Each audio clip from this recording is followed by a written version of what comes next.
श्री शिवाय नमस्तुभ्यम। हर हर महादेव। देखिए आज की वीडियो बहुत ही खास होने वाली है क्योंकि 13 दिसंबर को पड़ रहा है प्रदोष।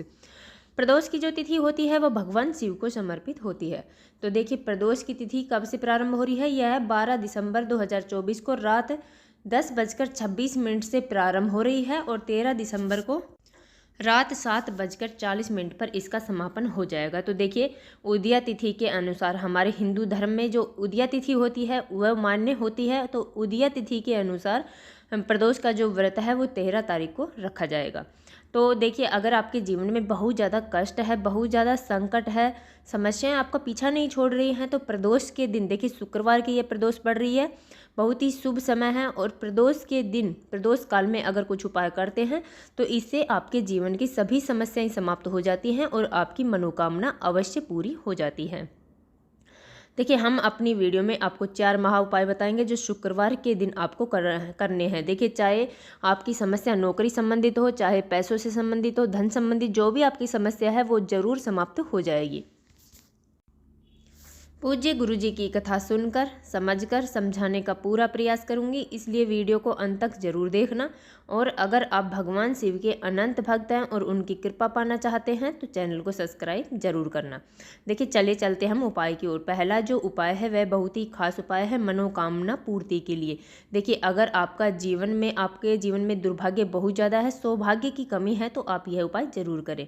देखिए करना क्या, हमें लेना है 1 लोटा जल। लोटा है वो हम तांबे का लेंगे, उसमें शुद्ध जल हम भर लेंगे। देखिए जल है वह हमें अपने घर से भरकर ले जाना है, अपने किचन से भरकर ही ले जाना है, क्योंकि अपने घर से भरकर ले गया हुआ जल हमारे समस्त दोषों को समाप्त कर देता है।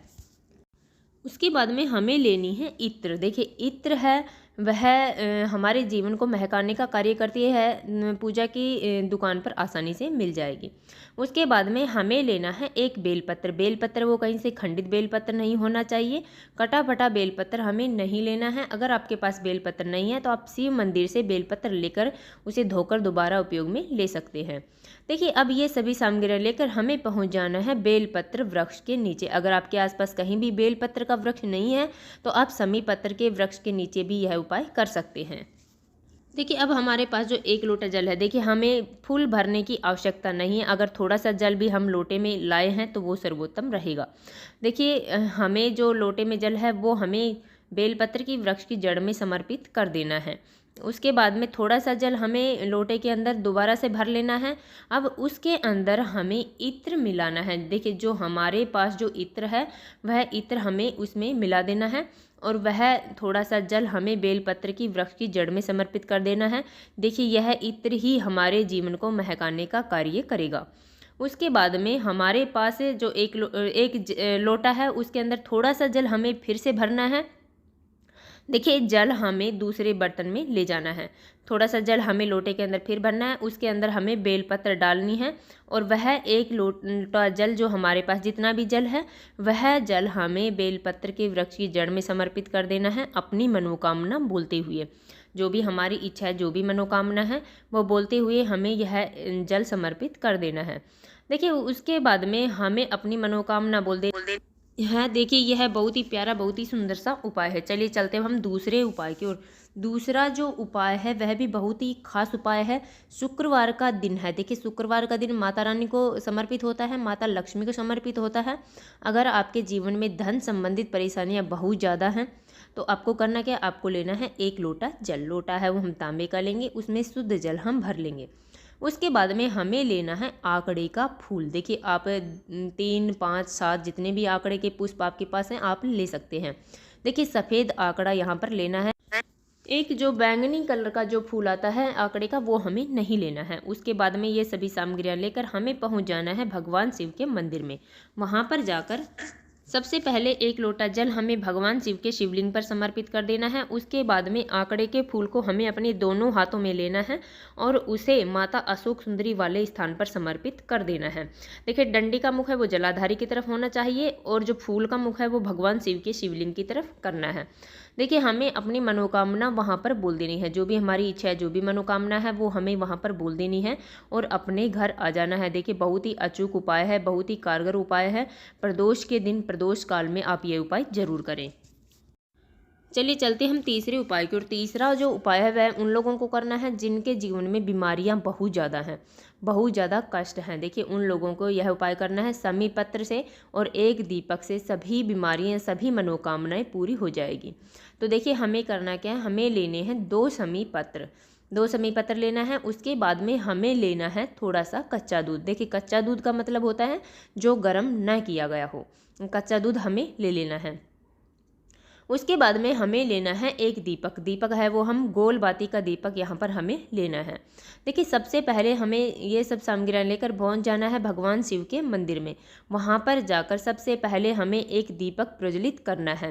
देखिए दीपक जलाने के बाद में हमारे पास जो कच्चा दूध है और समी पत्र है, तो एक समी का पत्ता हमें लेना है और दूध में हमें अच्छे से डुबो लेना है। देखिए दूध में डुबोने के बाद में उस समी पत्ते को हमें भगवान शिव के शिवलिंग पर समर्पित कर देना है अपनी मनोकामना बोलते हुए। देखिए हम जो भी हम इच्छा से यह उपाय कर रहे हैं वो हमें यहाँ पर बोल देनी है। उसके बाद में दूसरा समी पत्र हमारे पास है, उस समी पत्र को हमें दूध में नहीं डुबोना है और हमें उसे अपनी जिस व्यक्ति के लिए हम यह उपाय कर रहे हैं उसका नाम और गोत्र बोलकर वह समी पत्र हमें जलाधारी के बिल्कुल कोने पर रख देना है। देखिए आपको स्क्रीन पर भी दिख रहा होगा। तो इस प्रकार हमें यह बहुत ही विशेष और बहुत ही सुंदर सा उपाय यहाँ पर कर लेना है।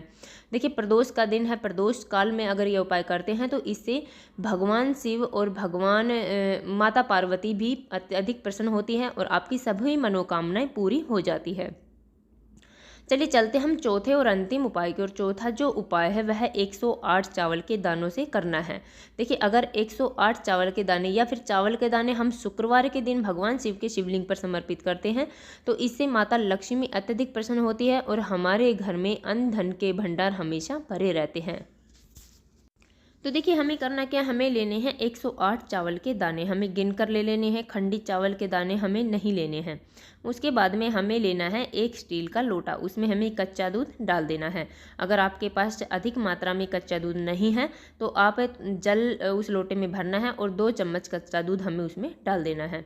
उसके बाद में हमें लेना है एक तांबे का लोटा, तांबे का लोटा लेना है, उसमें हमें शुद्ध जल भर लेना है। इसके बाद में ये सभी सामग्रियाँ लेकर हमें पहुंच जाना है भगवान शिव के मंदिर में।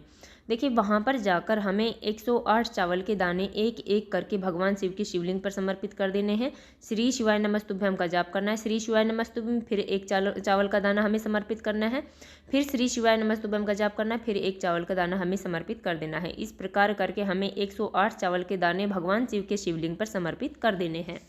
देखिए उसके बाद में हमारे पास जो स्टील का लोटा है कच्चा दूध वाला, वह एक लोटा हमें उठाना है और उसे भगवान शिव के शिवलिंग पर श्री शिवाय नमस्तुभ्यं का जाप करते हुए पूरा जल हमें समर्पित कर देना है।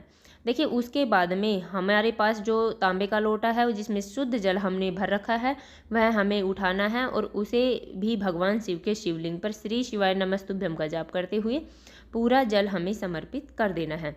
तो देखिए यह उपाय आप प्रदोष के दिन प्रदोष काल में अगर करेंगे तो सर्वोत्तम रहेगा, अन्यथा आप सुबह से लेकर शाम तक, रात्रि तक कभी भी इसे कर सकते हैं।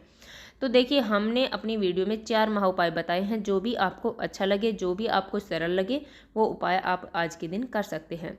तो देखिए हमने अपनी तरफ से समझाने की पूरी कोशिश की है। उम्मीद है आपको वीडियो समझ में आ गया होगा। अगर वीडियो अच्छी लगी तो लाइक करें और अगर आप चैनल पर नए हैं और अभी तक आपने चैनल सब्सक्राइब नहीं किया है तो ऐसे ही छोटे छोटे उपायों को देखने के लिए प्लीज़ हमारे चैनल को सब्सक्राइब जरूर करें। श्री शिवाय नमस्तुभ्यं। हर हर महादेव।